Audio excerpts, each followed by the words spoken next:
1, 2, 3, 4. Alright, cool, you got it. They were coming to town. Yeah. Zaire brings up a room. He's such a kind, sweet kid that any room he goes into he's brightened up. Kind of warms your heart whenever you see him, because he's willing to embrace any and everyone that comes along. He's like one of those people that when you meet, you immediately get attached because he's just always happy. There was Zaire. What was the hobby? I don't know, man. I said hobby. You wouldn't even know how much he's been through because he's always happy. His resilience is absolutely phenomenal. My phone was ringing and I was trying to get in the house and I heard Tori's voice on the answering machine. I could tell she had been crying and she was like, "Sister, they getting ready to take my baby and they getting ready to put my baby in the helicopter. Sister, they taking my baby." And she said, "They said that his heart ain't beating right. There's something wrong with his heart." And so we went up to the hospital and they there with Tori and they had already prepped him to put him on the helicopter. We flew him to Cardinal Glennon. And so we get up there, they have us come in the room. They started hooking him up to all this stuff. This nurse came in and she told her that she may consider just wanting to just bring him home and letting him die peacefully at home because he would be dead by the end of the week. And I remember Tori just looked at him. She said, as I prayed about this, she said, "That's not what I heard at all." She said, "So no, I'm not going to." She said, "That's not what I asked God for." Zaire was born with left hypoplastic heart syndrome as well as cerebral palsy. And so he did everything a bit more delayed. First steps were actually about 4 years old. Developing more clear speech took years. He has overcome a lot of obstacles. Zaire is currently experiencing a very, very difficult time, seeing as he's grieving his mother.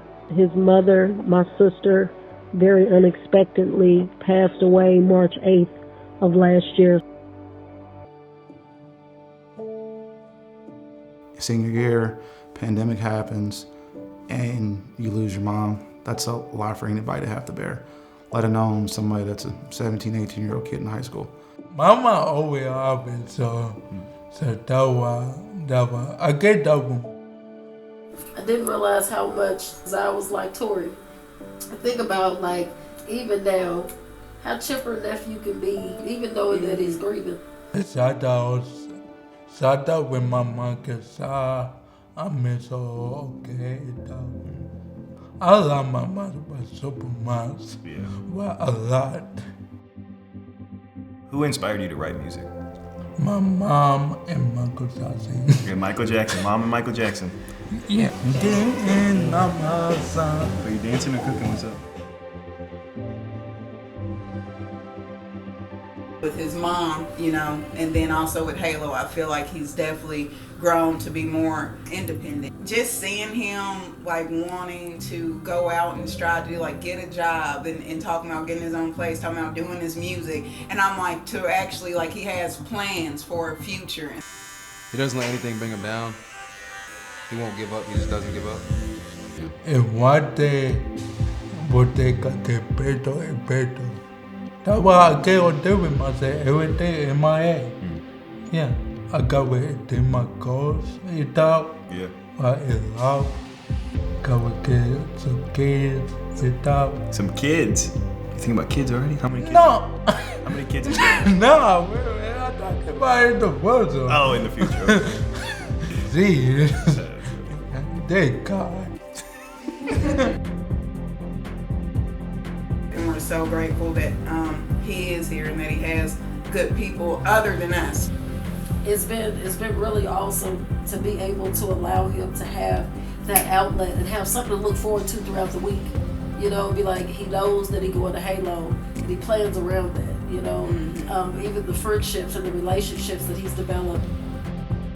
I was so proud when I found out that he was super involved with the basketball team and was getting shirts, and I'm like, man, that was a really happy moment.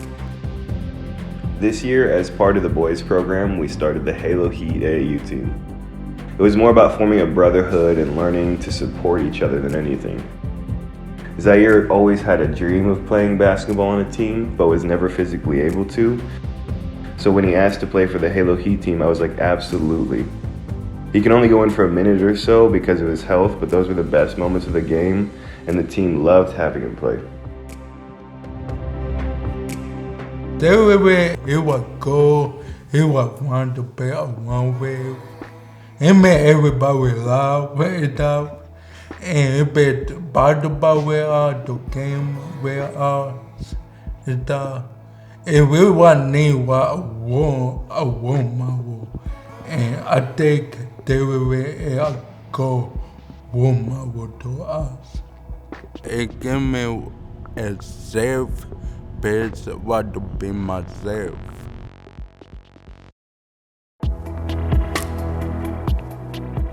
His happiness for life, his like joy for life, even through all the things that he's gone through in his life, and even through his like medical ailments, he's still just so happy. And I think that is very encouraging and something that I need to learn from him, you know, and many people can learn from him on that.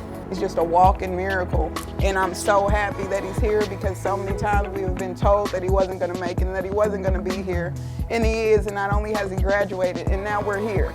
I mean, it's amazing. He deserves to be celebrated.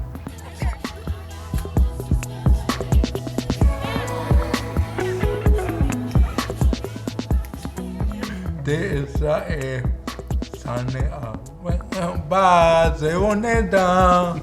Dun dun dun dun dun. You played your own music at the end?